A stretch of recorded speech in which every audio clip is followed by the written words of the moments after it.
Welcome, my friends, to the Sage Acquaye Radio Hour, your home for free and critical thinking, and I'm your host, Mike Williams. Tonight, David Dees returns to the show. Many know of and have seen David's political art, as his work has received enormous worldwide attention by projecting the truth through his world of illustration. Uncensored magazine named David the most controversial artist in the world today, and radio talk show host Dr. Bill Deagle calls David the Nikola Tesla of political art. Critics have written that David is the Norman Rockwell for this new century, and many have pointed out the courage it takes to sign your name to the art that exposes, defames, and ridicules the most brutal police state and control grid ideology this world has ever seen. For this discussion, David will walk us through select pieces of his art and take us behind the scenes and into his creative world, as he offers his insights and opinions on the challenges confronting humanity across the planet. If you're not viewing this interview on YouTube, you can access the slideshow and follow along by clicking the link contained in the show notes below. And so, without further ado, here's David Dees. All right, I'm ready to go. You ready to go? Yeah, got my cat in my lap, ready to go. By the way, what we're doing is I've assembled a page here. I want everybody that's listening, if you'll go to my website at ddees.com, that's DDEES.com, and on the left, you will see a button that says Sage Acquaye Show, and click on that, and you'll see the art. We're going to outline this show. We're going to talk about a series of illustrations I did, and you'll be able to follow along. And this way, I won't talk about our illustrations, and you have to imagine it. Now you can see for sure what we're talking about. So go to my site, ddees.com, and on the left there, it's the green button, Sage Acquaye. Click on that, and you'll see the first illustration we're talking about is Mr. Netanyahu, with the back of his head opened up, exposing that he is a robot, and he's connected to the Rothschilds, doing all the nice things that Rothschilds do to the planet. You know, they say that the Rothschilds pretty much own Israel. That is their own country, and it sure looks that way. And in the illustration, you'll see that there's a three-headed monster with David Cameron, John Kerry, and Obama, and they are shaking hands with Netanyahu, and the contract is for all the spending with the banks, just all the weapons spending. Well, for all the new wars. How would you look at it, Mike? What do you think when you see this art? Well, I mean, this one piece really summarizes how the world operates. And I think that people listening, when you're looking at the art, you got Obama, you got John Kerry, you got David Cameron from the UK. All these guys, all these heads of state, these presidents, these prime ministers, they all work for Israel. They work for the Zionists. And, you know, David, I find that when I try to have this conversation with folks, it's very, very difficult to get them to get their heads wrapped around the fact that there is this overlord structure. You know, and I think this is a big problem why a lot of people can't wake up to this. They still look at Israel as a victim. What the Zionist Jews have done is that they bought out every information line where you could develop an opinion, a belief about reality. It seems that they have their hand in it. And I was talking to my own mother, who lives in Kentucky, and she has been nearly a lifelong hardcore Christian. And when I tried to bring any of this up to her, when I even said the word Jew, she said, "Oh, you know, they're the chosen ones." Right. And so where do you start? Because what they've done is they've bought out the churches, not the little churches, not the neighborhood church where you got 30 people in a pews. We're talking about the ones with the big production, the big money, the incredible music, and ones that are over 500, you can be sure those are Zionist owned. And what they do is they crowd those people in there, and they get a real high-spirited production, and then they push the Zionist agenda. That's what you're up against. You're up against the media machine. So, well, and also, so going back to the Rothschilds, right? So this was, and you and I touched on this in our last interview, this all came about with the Balfour Agreement after World War I. A letter to the Rothschilds saying, you can have Palestine. And so they gave a country away. You know, the first Zionist Congress was in Switzerland. They had to hold it in Switzerland because the German Jews did not want to be a part of the Zionist Congress, which was 1897, I believe. And they presented the idea of a Jewish state then. So they had their eyes on creating this, and they're very patient. They have a goal. They go generations to bring it about, and so they had this on the table after World War I. You're right. They said, we will bring in America to beat, let's see, I don't know if I can get into the whole logistics of World War I, but let's just say that Germany had beaten France and England easily, and we're saying, let's call it quits. And the Jews in America said, we will bring America into the war and win the war for you if you give us Israel. I mean, what a thing to say. So, okay, yeah, don't get me started on this. It's a huge amount of information, and I'm dying to talk about it, but we have a lot of art to talk about. So, yeah, it's a whole thing. We can't be really a history program here, but no. Yeah, look up Balfour Declaration and start on YouTube and start to study what that is. You get the idea. And type in Benjamin Friedman speech in 1961. Right. There you go. Listen to that. That'll tell you that he explains it so beautifully. 50 years ago, he was laying it out. Yeah, he laid it out beautifully. He did. And you know what, David? I mean, just before we move on here, you have the major networks. You have CNN. You have the BBC. People cannot wrap their mind around that the people that run Israel are controlling all the networks. Right. And mostly all the main newspapers and radio stations. They bought it all up. And it wasn't that hard for them because they print the money. You know, these are the bankers. They control the money. They print the money. They bought everything up. I just saw that Disney and Pixar was bought by, who was it? DreamWorks? I don't know. I missed it. Yeah. So Disney and Pixar is now owned by DreamWorks. I think that's what it is, something like that. And it's all Jewish owned. Holy smokes!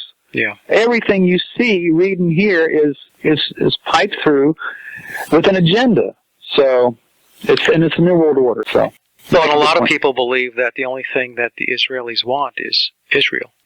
You know, there's a much greater plan that's in play called the Greater Israel, which includes Jordan, Iraq, Syria. So the planet Earth. Yeah, I was starting small. That's exactly what you're looking at. They are saying that Jerusalem is going to be the capital of the planet. Yeah. That's what they're looking at. World domination. Think about it. That is what we're looking at. We're in a very, very dark time coming up. I mean, unless Planet X comes in and wipes everything out, either way, it's going to be dark for a while. Yeah, I think we still have a lot of rough times ahead of us. I promise to get cheerier as we go on. Well, the next one's a much brighter story. The next one is one that I love. This is the Twin Towers with the Bill of Rights on each of the towers, with one of the planes coming in from 9/11 with the Patriot Act written on the side of the plane. This is really an extraordinary piece of art because it really captures what 9/11 was all about and what's been going on since. So how did this come to you? I think I was toying around with the idea that the Patriot Act destroyed the Bill of Rights.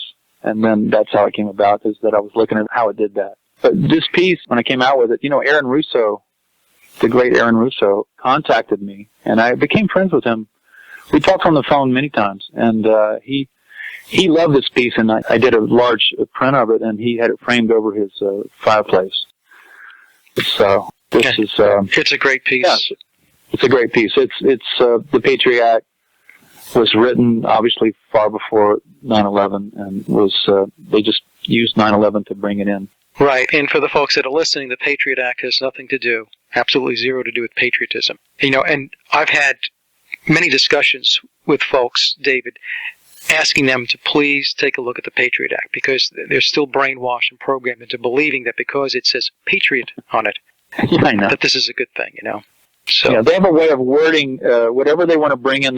If whatever they want to do, they word it so that it sounds so good, and that you definitely want that to happen. Yeah. Such as the Federal Reserve. It's not federal and it's not a reserve. They just named it that so that it sounds like a good thing. Yeah, it's organized crime. Yeah, it is organized crime. Word semantics is they're real good at it. Now, it fooled me. I tell people that I bought everything. I bought everything on 9/11 for 2 years. I did too. So I was, and one time, I don't know if I ever told you this, I think it was right after 9/11, I was in some sort of buffet, and a bunch of sailors came in, and the dining room flooded with sailors. They were all dressed in their whites, and it must have been 30 or 40 of them. And I sat there eating my food, and I got all choked up. I go, oh, they're defending America.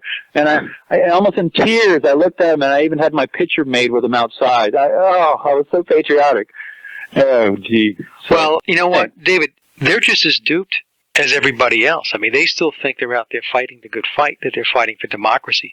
However, right. There are many of them in the military that are waking up. Many in the military. Right. You know, so you guys and gals who are in the military, you have to continue to wake up, because you're not fighting for freedom. You're not fighting for liberty. You know, you're fighting corporate wars is what you're fighting. Yeah, and we recently celebrated 9/11, and with the next piece, it's the White House 9/11 Remembrance, and they have some sort of setup there. You see Obama and Michael Obama. I don't know if everybody realizes it, but I've got to do an illustration about this, is that Michelle Obama is actually a transvestite. Yeah. Everybody knows it, apparently, except for, nearly 100% of the people. I always thought it was just a really unattractive-looking woman. Turns out it's a man, and that Obama's gay. So, okay, there you go. But anyway, on this piece, you're on the White House lawn, and they have they're remembering it with this sort of an enactment with this models they've got set up. But it turns out is that the World Trade Center, somebody dressed up like the World Trade Center wanted to crash the party, and the police surrounded him with their guns. Is that what you got from this, Mike? Absolutely. This was one of the funniest pieces that I've ever seen. And when I put it up on my Facebook page, because I think you had sent this to me in an email, and I put it up, and it got a tremendous amount of hits, and people were rolling because, I mean, it's again, another brilliant piece, but it's also very, very funny. So you're not invited. They're having a 9/11 remembrance party, and WT7 is not invited. And he shows up, and he's got on tennis shoes. I love that. It's just I howled with laughter too. When I thought of that, I was wowee. That was a lot of fun. Hey, look, I have a lot of fun with these. It's a little break in the tears. Yeah, and you have the Zionist flag over the White House. Yeah, I got Israel's flag over the White House, yeah. Of course, because same thing.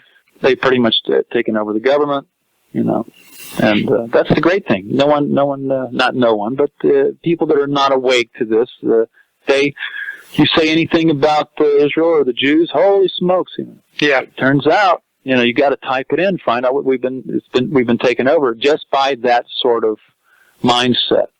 Well, and even the police departments in our country, many of them have trained with Israeli police. So that's why we're seeing a lot of the tactics that are used in this country are the same tactics that have been used over in Israel, I guess, especially against the Palestinians for decades. Well, they, since the Zionists own Hollywood and all the movies, that's why after 9/11, they made all these movies pushing Arabs hijacking airplanes. Everything that came out of Hollywood and was on the news all backed up their official story. So even though World Trade Center 7 fell for no apparent reason, they just glossed over it. That's how much in control they are, is that a whole building fell. And they didn't tell anybody. Well, do you remember when somebody asked Donald Rumsfeld about it? I don't know if you saw this clip, and he has this look on his face like, what? I don't know anything about this. I'm thinking to myself, oh, boy. Jesus. We're living in such a wacky science fiction surreal world where they just want to keep everybody asleep, just like in Matrix, take the red pill and wake up.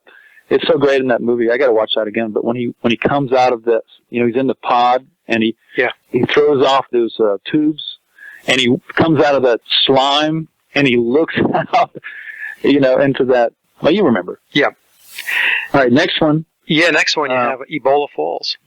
Yeah, I guess we're going to be talking about Ebola now. That's a whole new thing. I just was watching this video today where they were apparently, I guess they were bringing somebody that had Ebola to America, and they had. Did you see this with all the guys in the hazmat suits? They were bringing them off the plane and putting them in a van. But the people that were zoomed in on it, they were studying it and said, "Look, they're saluting each other. This is all military."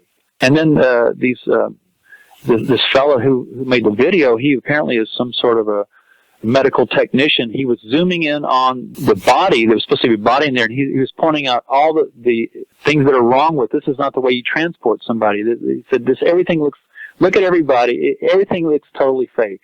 So I'm guessing that this is another hoax way to push vaccines. I absolutely I might be agree. wrong, but... No, I agree with you 100%. I think it's... Yeah? Yeah, I do. It's funny you should say that, because I thought maybe I was one of a handful of people who were thinking that. It is, in my view, a way to get vaccines into everybody. They're going to say, oh look, boy, and when they do that... they're going to say, look, you know what? This thing here, it's going to be mass extinction if you all don't get yourself jabbed in the arm with this vaccine, which, we know is not going to be tested.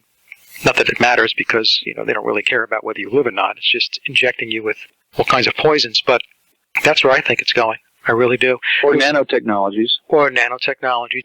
I agree. I think that, first of all, they want their pandemic. They've always wanted their pandemic. We had the swine flu. We had SARS. We had Legionnaire's disease. All these things going back, way back. I think that they were just testing the waters back then to see what people's reaction would be, and I think they're really pushing the envelope this time so that they can get the mass vaccination program in place. Yeah, and I do want to make one statement, because I don't want people thinking that I don't think that Ebola itself is not a real disease or virus, because the U.S. government has a patent on Ebola.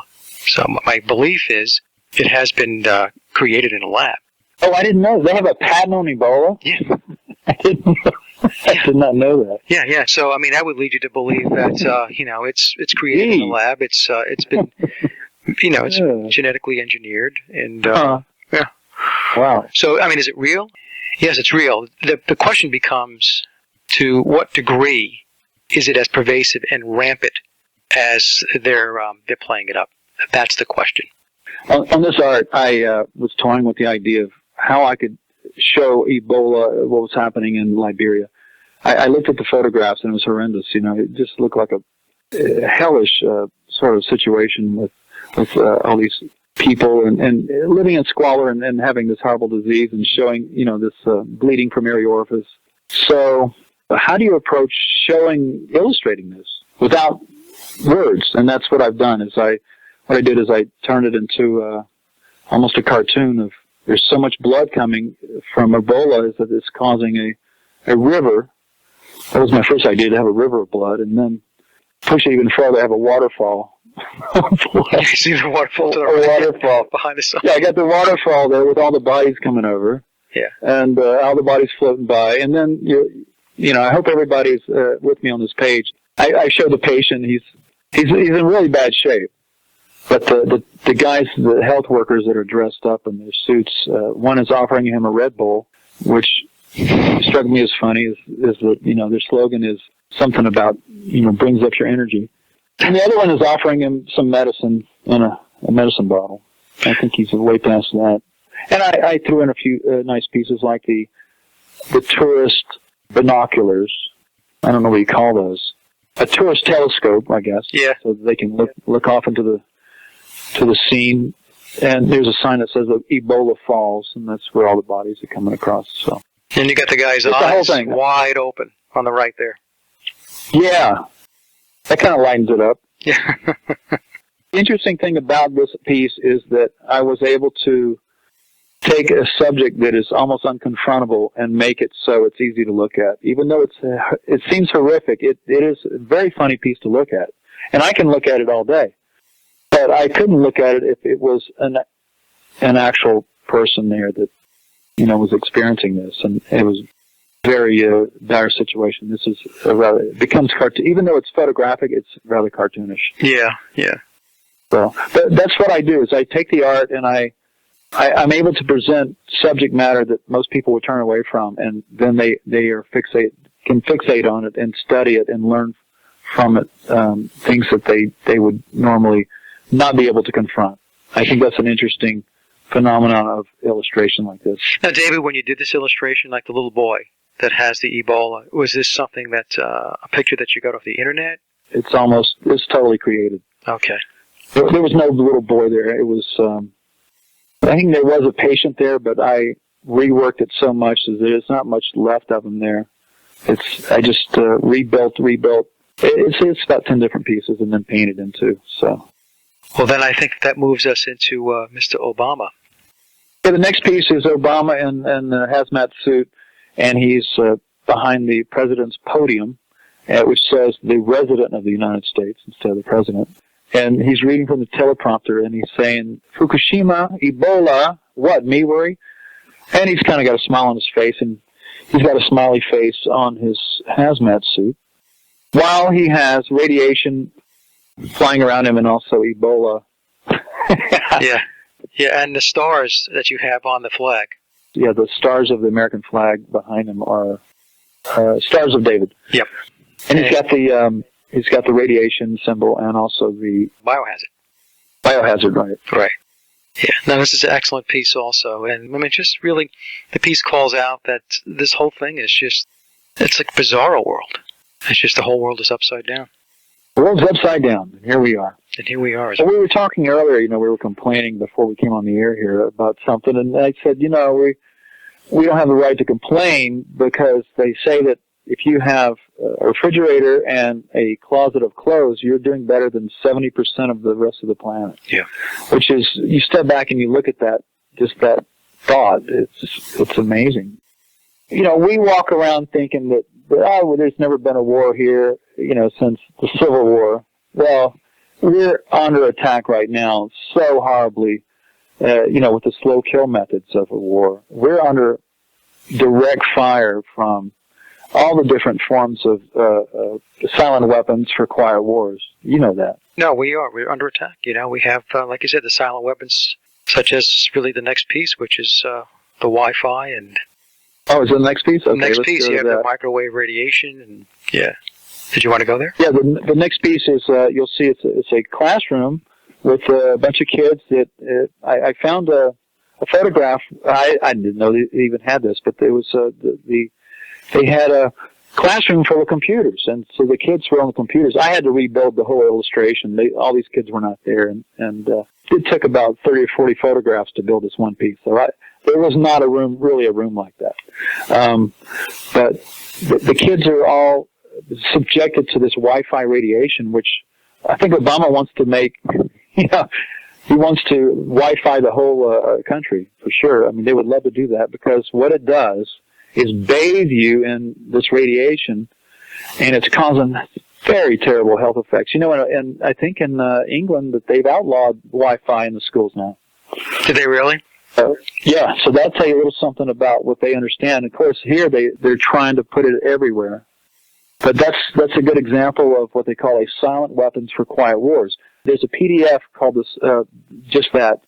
The story behind it is that there was a sell-off of some used Xerox copiers, and there was a document inside one of them that somebody found, and they leaked it. Maybe somebody in the military leaked it. But what it is an outline for a declaration of war against the people by the government. And they do it, instead of with guns, they do it with what they call silent weapons for quiet wars. And that is technology that is used against you to cause you to die, to be sick, to be rendered so that you can't defend yourself very well.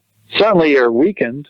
Right. And that's what they want. They don't want an enemy that bands together. This is why they want to break up the family. The family unit will fight to the death to defend, the family.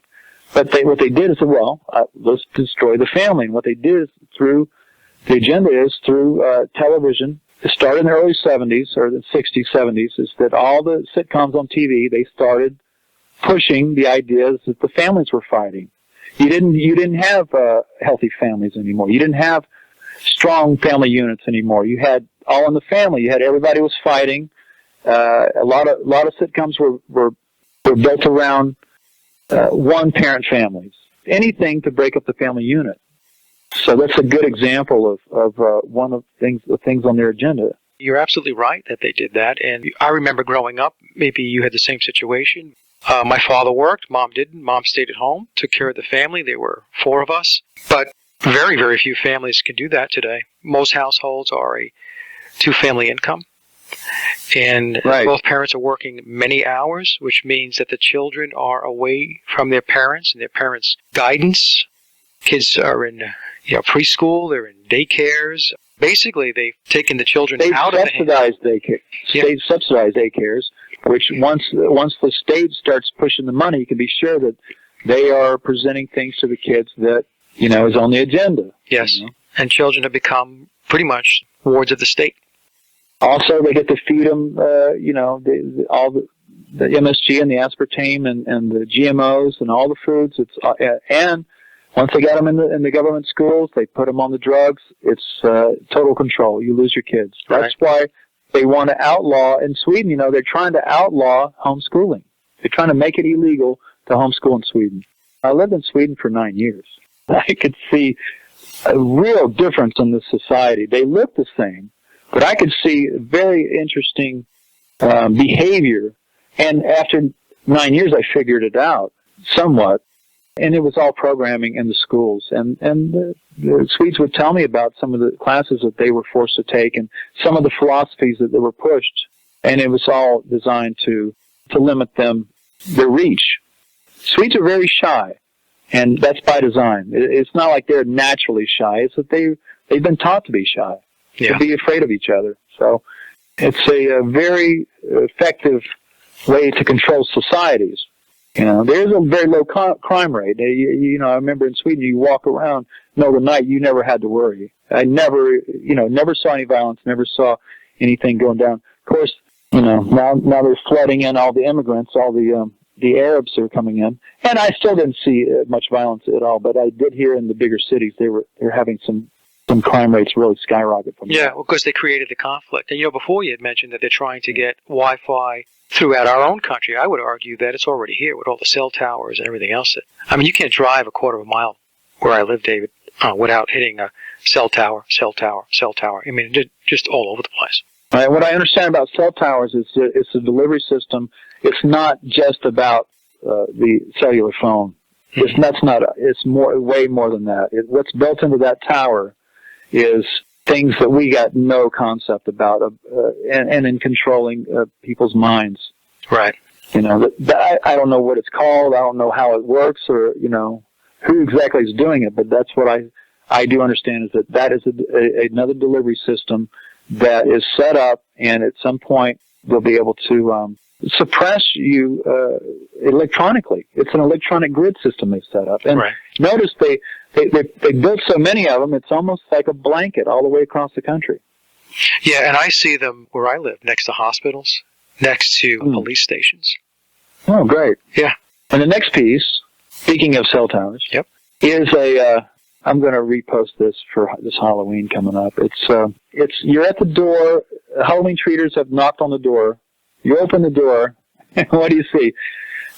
We have one child is dressed up like a cell tower palm tree. They disguise the cell towers now as trees. Yep. And you'll see that all the EMF is radiating drastically from this tree. And the other children are all cancer patients.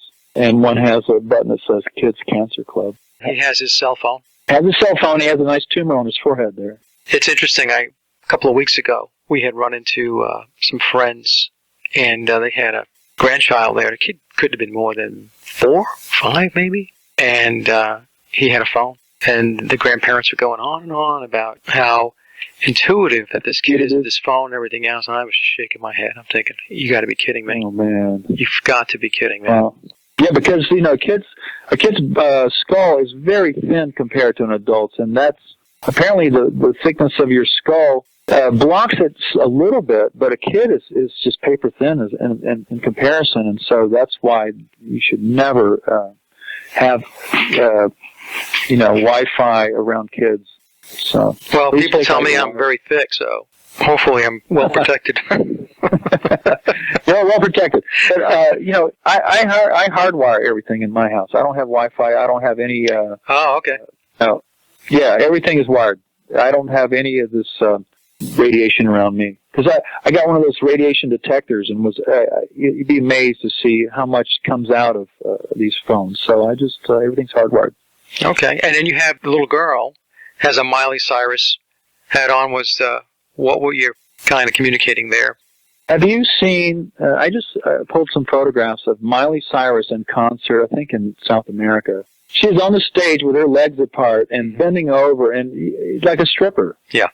And with you just can't believe the obscenity that the kids are subjected to. And this is all part of the agenda, too, is to push this sort of degradation on the children. It's monarch programming, it's mind control, and all that stuff. I mean, that's what Miley Cyrus is part of. It is. There's a whole crowd there. The Britney Spears and all these have been rumored or are showing signs of this sort of, like you say, the programming. Yeah. That's done from an early age. Well, very early. They catch them, and they have their handlers, and most of these child actors and these artists that you're watching on TV, they sold their soul to the devil. That's not just a cute phrase, right? You can see that they have the symbols around them in their videos. They have the symbols on their album covers. But they're totally controlled. Everything, every lyric that's on that album, you can be sure that it's controlled. Right. And a lot of them, they probably didn't even write it. This is all written from, scripted out. Look at the Grammy Awards. They were almost rituals of satanic rituals. They had, coming out of crystal balls and demons dancing and jumping around them. It's crazy stuff. All crazy stuff. Yep. It is crazy. And people have a hard time wrapping their mind around that. But listen, you don't have any problem on Sunday morning driving around, seeing the churches open up. If you're in the South, there's a lot of Christianity down there, and the churches open up. You see them; they come walking out. It could be 100 people all dressed nice. They had a nice church service. That's Christianity. You can see them. They're there so you can see them, and they, in fact, they want you to see them because they can spread their word. Well, the flip side of that is that there's just as many that are into Satanism that have their own sort of churches, their own groups, but they do it underground where you can't see it. You have to almost use your imagination. But yeah, they have whole compounds that have guards out, and they do all sorts of stuff. And a lot of the people that are in power are Satanists, and they do unspeakable things, but they're above the law, so they get away with it. Yeah, I mean, that rabbit hole is very, very deep. Very, very deep. You don't. Yeah, if you really want to be scared, you take a look at what's some of the people that escape from that talk about what they've seen. Yeah. The people, recognizable names. Politicians that you would know their name. They talk about being part of very, very extreme child abuse, sexual child abuse, and being tortured and killed. They do. Let's talk about happy things. I was saying that you're going into the rabbit hole there. And, yeah. No, I don't mind. I mean, I know a lot about it. I just it's difficult to talk about because when you do start talking about it, most people just don't have a clue about what you're talking about, and they think that you're insane. We are insane, but let's talk about happy things. Like the next one is okay. A pregnant mother thinks nothing of having her phone right there by her stomach, making calls, talking, texting. But look at the effect it's having on the unborn child. Think about that. Be very aware that phone has got a tremendous amount of toxicity that you can't see coming out of it. Right. Right? I didn't actually think of this illustration. There was a friend of mine that he works and he educates people on EMF, and he told me this idea, and I did this for him. Okay. And I think it's just an excellent piece.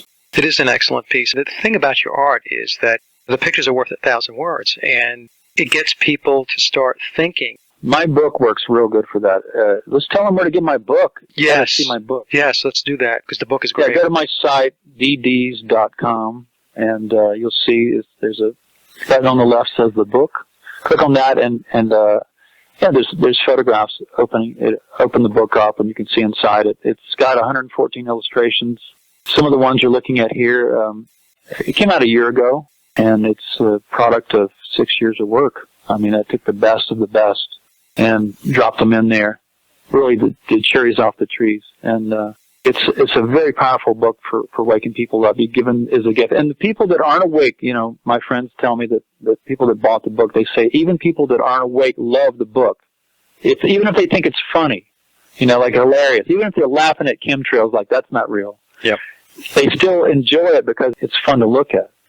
So that opens a door. Whatever it takes. If they're laughing at it, at least they're looking at it and they're thinking about it. Exactly. And let me just let the audience know, I bought the book, and it's fantastic. It's a great book. Yeah, no, it really is. The next one If you want to move to the Next next piece. one, next piece is the Sure. smart meter. The smart meters. Now, I don't have a smart meter on my house, and I already told my landlord that I tried to educate him on this. If they come anywhere near trying to put smart meters in, that we're not having it. But a lot of people have really in hell because they put this smart meter on their house, and they have this massive amount of radiation coming in right next to, outside their wall, and it's causing huge health problems. But this is all by design. They know it's going to do that to you. Yeah. This is like having a cell tower right in your house, right? That's right. And this illustration, it's wild. I turn the smart meter into the head of a snake, and it's wrapped around the child and the kitchen and the mom, and they're in chains. But the interesting part of the piece is, you may not be aware of, is that behind them are these appliances in the kitchen. They're called Energy Star. Make a note of that. Energy Star appliances. This is the new thing under the guise of, I guess, saving energy. They're going to mandate everybody has to have Energy Star or these new kind of appliances. And I hear they actually have cameras in them. They're built in. They don't tell you that, but they build in cameras, and they also are putting out this radiation also. They want to manage your energy consumption. Yeah, they'll shut your heat off, your AC off, whatever it may be. They're going to monitor the usage of your appliances. David Petraeus, so he was excited about the fact that they were going to be able to spy on people from their appliances. Right. So this is just part of the more silent weapons for quiet wars. That they want to put these in your house. And the next piece, let's see what that would be. Vaccines. How topical. Very topical. Yeah, we got this little boy that's confronted. How many vaccines do they get by the age of 1, or it's something like 14, or something your body can't handle? But it's some outrageous number by the time they're 5. Right, and so these vaccines, even though they say they took it out, there's a ingredient called thimerosal, which is mercury. I heard a recent statistic that autism is now 1 in 58. The last time I heard it was 1 in 78 or 75. Now it's now down to 1 in 50 something. Right. Yeah. So this is all skyrocketed since they introduced the thimerosal. Well, and they had the whole CDC, the whistleblower come out, right? Talk about the mumps, measles, and rubella. He had said that they had covered up the fact that there was a linkage to autism. Yeah, he worked for the CDC for some number of years and was part of the studies, and he revealed that they had lied on that, and that CDC didn't even miss a step. Just said, whatever, and just because the media is controlled, they get away with it. Dude. Well, what I found interesting was that when this came out, it was the same time that the whole Ebola thing started rolling out too. It was kind of interesting to me. I don't know, but it was very timely. It took the whole CDC scandal off the front pages. So, folks, don't take these vaccines. Don't take the vaccines. This is another delivery system. Yes, vaccines will be great for you, but that's not we're not in a perfect world, and the people that are going to hand it over to give it to you, they only want you to be compromised and weakened. So that's what these are designed for. Do not take the vaccine. And the next piece is chemtrails. I have a chemtrail plane, and the huge plume coming out the back has skulls in it. I live in Oregon, and south of me is Mount Shasta.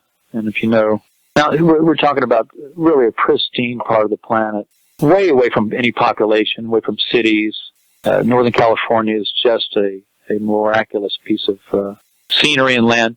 And the snowpack, they tested the snowpack on top of Shasta, and, it had 60,000 parts per million of aluminum. And this is from, the chemtrails. They're spraying powdered metal. There's still there's plenty of people who look at the sky and they see the planes flying, and they just don't get it. Right. They don't see anything. They don't think anything's wrong with it. Nothing's happening. Can't talk to them about it. They don't seem to be able to wake up. I'm thinking maybe the TV they're watching has got them somehow hypnotized where they can't see it. I don't understand. We're definitely in the science fiction world. Well, they're doing shows now with the chemtrails in them. They're going back to old movies and putting chemtrails in the sky just to get everybody conditioned to believing that, they've always been there. Oh, well, I just watched that Disney, what is it, Maleficent? Did you see that? No. Oh, with Angelina Jolie is it's the story of Sleeping Beauty, and I freeze framed it. There's a place where the horse was going up to a castle. They had a chemtrail in there. Yeah. Yeah. Let's see. So the next one is the Raid billboard. Remember if you're old enough, the Raid commercials. There was the bugs were in the kitchen, and the cartoon bugs, and they came in and they flipped on the light, and it was Raid, and he was spraying and kills bugs dead. Yeah. Yeah. That's what this billboard is about. It's about that, and it's in Washington D.C. It looks like a Occupy Washington D.C. bunch of people camping out, and in the sky is a tremendous amount of Chemtrails. powdered metal that they sprayed. Yeah. Yeah. Yeah. Yeah, this is a good picture, and this is another one that I use a lot, especially when I do the posts on the geoengineering and the aerosols. Again, people, like we said in the last picture, they're not understanding that they're being sprayed, and folks have to wake up. They got to wake up, and he's reading a Sheeple magazine. Yep. Which there is no Sheeple magazine. It's just a fictitious thing. But I'm up to number 23, where I create a fictitious Sheeple magazine cover. There's people that on the internet, I don't blame them. It looks like a real magazine. But there's no such real magazine. They write and they say, we're looking everywhere. Where do you get a subscription of this? Maybe we should stop publishing it. Well, I would love to, but Let's see, next piece is, fluoride. Fluoride, our friend fluoride. Fluoride is a byproduct of the manufacture of aluminum, right? Yep, that's right. And they put it in the water, so you can imagine how good that is for you. And this is something that was used.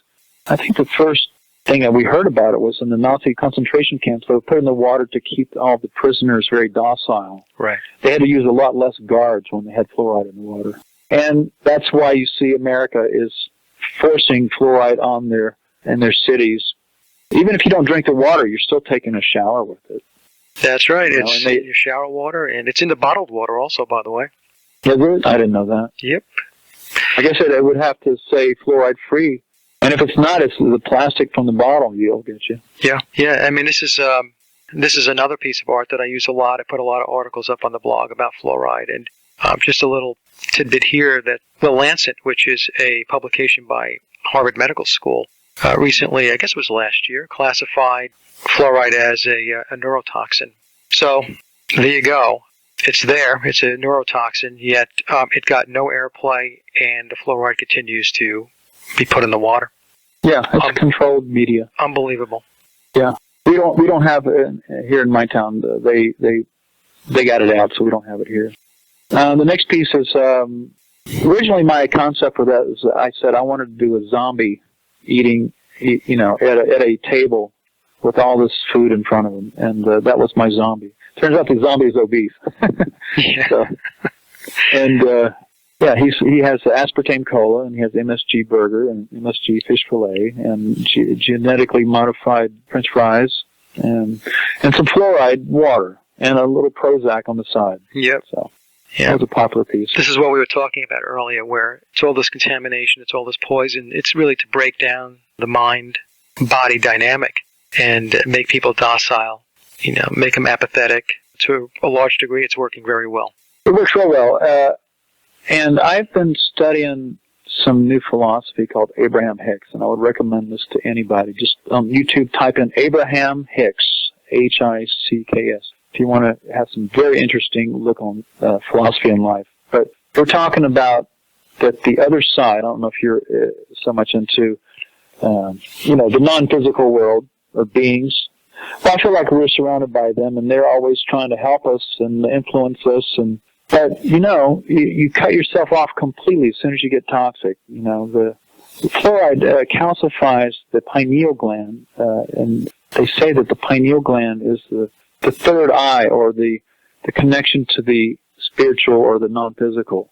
And isn't it fitting that they want so bad to suppress people and not let them realize how powerful beings they really are, to keep them under control, is to feed them fluoride that calcifies, it turns your pineal gland into a nugget of calcium. Right, makes it useless. And useless, just killed it. So that's why you see people completely stuck in the five senses, completely stuck in the physical world. and not realizing who they really are. And by the way, the people that are doing this, they don't have calcified pineal glands. No. They in fact, they were the Illuminati.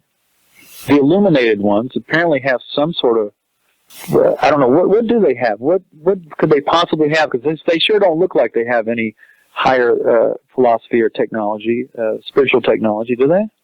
Well, I think that they connect into the darker side.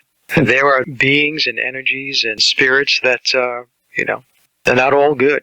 Not all good. And the next piece is Monsanto's genetically modified corn. It's the illustration is of these people inside of a testing laboratory, and through the window you can see the scientists and the politicians that are looking at the effects that it's having on the people. Now, you picked Rahm Emanuel and Rumsfeld. I'm sorry, drew a blank. Yeah.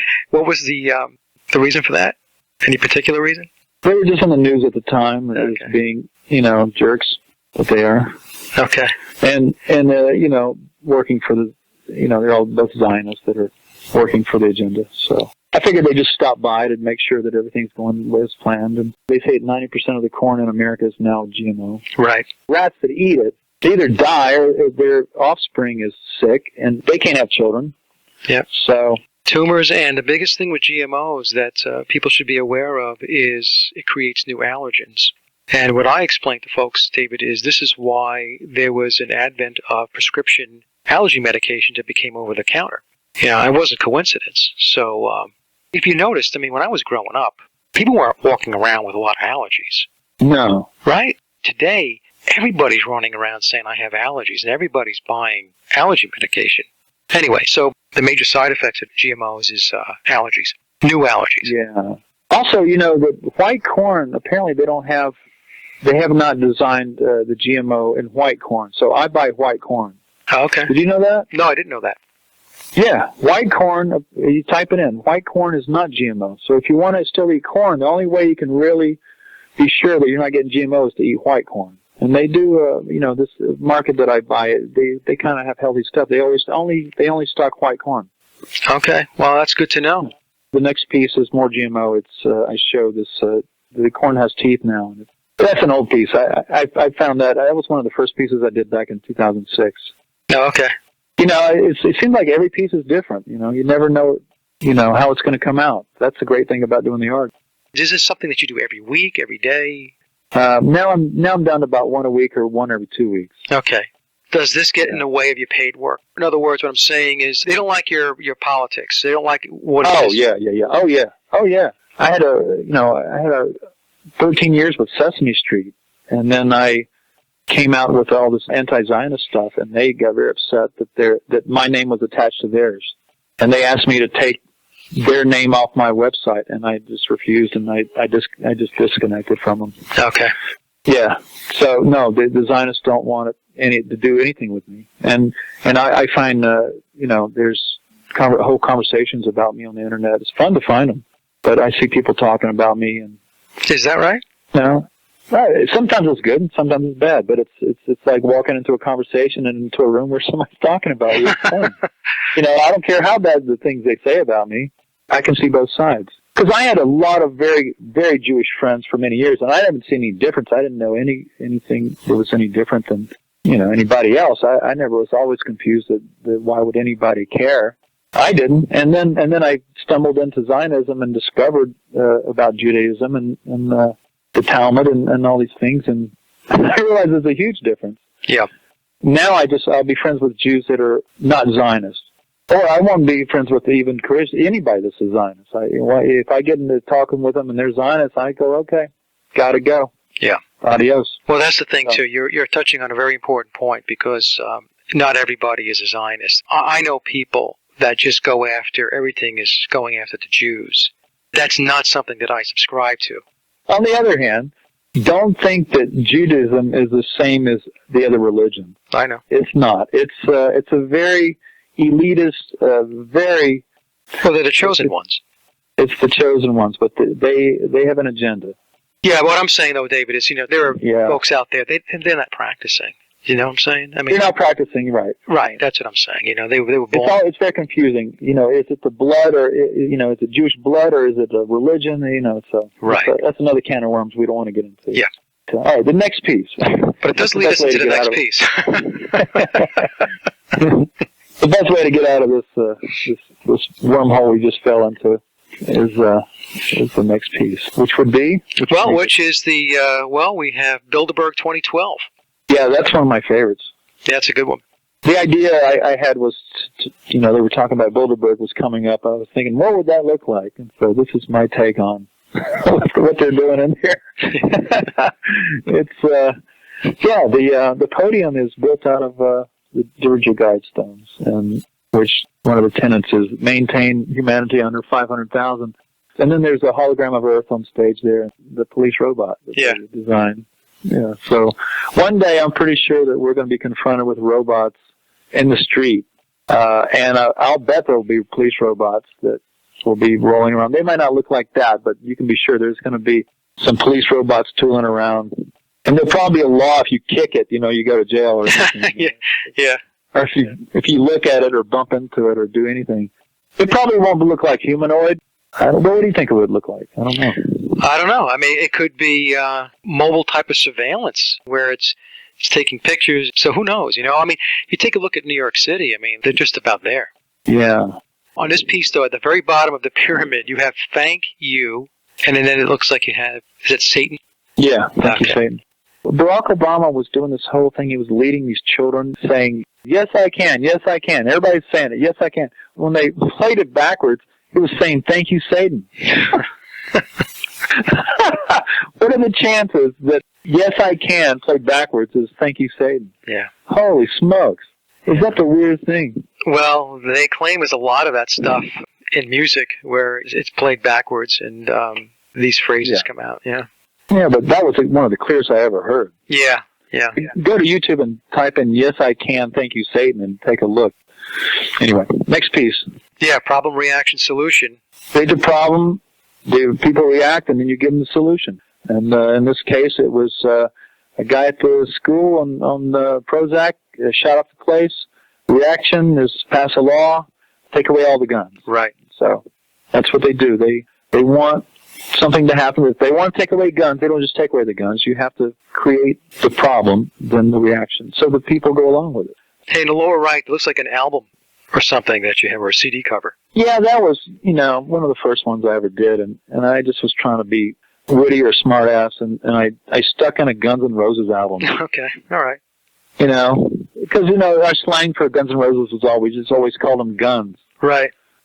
So, because I was a big Guns N' Roses fan, so I put a Guns album cover on there, just for fun, but turns out it wasn't any fun because people kept saying, what does that mean? And I realized it means nothing. You shouldn't put things on there if they don't mean anything. Unless you can tell it's a joke. No one could tell that was a joke, so I didn't do that anymore. Okay, all right. Sorry I asked.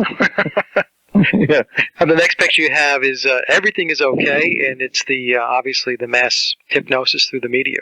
It is, and the people are obese, and they're watching TV and eating their Cheetos and Doritos and drinking their cola, and being hypnotized by the media. Yeah. Notice that the people that give you the news, or the people in the commercials, never look like the people watching the news. Yeah, it's very convincing. You watch these produced shows. I think they hired MTV to help punch up, was it CNN or Fox News? Yeah, Fox News. Mm-hmm. To give it that gloss and that fun and that movement that catches your eye and makes you go along. When you got somebody good looking telling you something, if you're a guy, you tend to believe her. Or you spend time looking at her. Yeah, exactly. You want to marry her. You want to believe everything she's saying is true. So. The next picture. This is a great one. The guy sitting in front of the TV, and the wall behind him is this big cinder block concrete wall. Is debt. Yeah, he's changing the debt. And, his distraction is the TV. He's watching TV. He's got a football and his remote control. Right. He's got his beer and his potato chips. And yeah, that's an inspired piece. I really like that piece. It's got good movement, good lighting, good texture. It reads really easy, real fast. It's real simple. That's a really effective illustration. It's very effective. In fact, I'm doing a presentation on debt tomorrow, and that picture is in my deck of charts. Good. It's all free to use. Thank you. Everything's free to use. That's why I made it, it's to help people wake up. And here's an interesting thing. I used to make fun of my friend back in the 90s. He was in credit card debt. I had no debt. I said, what are you using those credit cards? You must be insane. Turns out, as Art, I had a couple of bad years, and I started running up credit cards. I got in terrible debt on my credit cards. Then I moved to Europe, and I missed a payment, and they jacked up my rate. I think it was up to 23%. Oh, yeah. And I'd been paying for years. I had incredible credit. And anyway, make a long story short, I didn't pay them. And I found out years later when I was researching debt is that if you don't pay the credit card company, if you don't use that credit card and you don't pay them for 3 years, they have no legal right to force you to pay it. And you'll notice is that they sell off if you don't pay for a credit card, they will sell off that debt to a collection agency, right? And they will start harassing you. That's because they bought their debt. Say you owe $1,000. They bought your debt for, I don't know how much they paid, maybe even $100 or $200. The credit card company just took it as a loss. The collection agency is going to, intimidate you, tell you're in big trouble if you don't pay, and they get money out of people from that. And so, anybody that's in credit card debt, if you're really depressed and freaking out, just research it, because apparently you don't owe what you think you owe. They write it off, and that whole debt I had, it was all just erased. Never heard from them again. So instead of suicide, consider researching credit card debt. The next one is termination. Factory 3 replaced with Tronix workforce. Right. One of my favorite pieces, I was trying to show how robotics is, now that technology is skyrocketing as far as replacing workers with robots. What are all these people going to be doing if they once they lose their jobs to robots? Mm-hmm. And that's what's coming, is that when automation is going to replace a lot of people, and without work, what do you got? You got a society that is going to be in dire situation. Yeah. And the people in power, the elite, know this. That's, instead of having a bunch of feeders, in the streets and causing trouble, I think that is when they're going to, once they get the robots in place, that's when they're going to deliver, like you said, the bioweapons, the strains of viruses that are designed in the laboratory to wipe out people. Because I didn't know this, but, in was it World War One or two? It was one or the other, I forget, but I think it was World War One. When America sent all of their soldiers over into Europe, do you know that they got a terrible strain? I forget what it was, some virus they got, and there was a huge amount of die-off of the soldiers when they went to Europe. Did you know about this? No. It was massive. They lost half of their troops to some sort of a virus. But the point is that in history there's been massive die-offs from viruses and different diseases, but we haven't had that in a long time. I believe it's coming up. I think we're going to see something happen pretty soon. Well, the Spanish flu back during, 1918? There is some suggestion that that was engineered. Wow. On your piece here with Tronix Workforce, there was an article that Gartner Consulting had come out, it was in the news the other day, that they said that 1/3 of jobs in this country will be displaced by software or robots by 2025. So this piece is right on the mark. Thanks. I love this piece. It's really a scary piece. It's an excellent piece, David, and it definitely depicts where the elites would like to take this country over the next 2 decades or so. And with that, unfortunately, we have hit the end of our hour, and you have been so generous with your time, as you always are. I hope you enjoyed the discussion as much as I did. I did. I love talking to you, and let's do it again sometimes when I got even more art we can talk about. Okay. Yeah, go to my site. It's ddees.com. That's DDEES.com. And take a look at my book, my new book. It's got 114 illustrations in it. Also, I'll continue to try to illustrate a few of the things that are happening. Of course, I'm overwhelmed by what's all going on, but, I do the best I can. You're doing a great job. You really are. Thank you, sir. And that concludes my interview with David Dees, and I hope you enjoyed the discussion as much as I did. David's website and his book can be found at www.deesillustration.com. And as always, I'd like to thank everyone for listening and visiting the blog, The Sage of Quay. Also, you can take a listen to my album, Leaving Dystopia, by heading over to laboroflovemusic.com. And remember, live in truth and always serve creation. It's really that simple. See everyone next week. Be safe, enjoy, and God bless.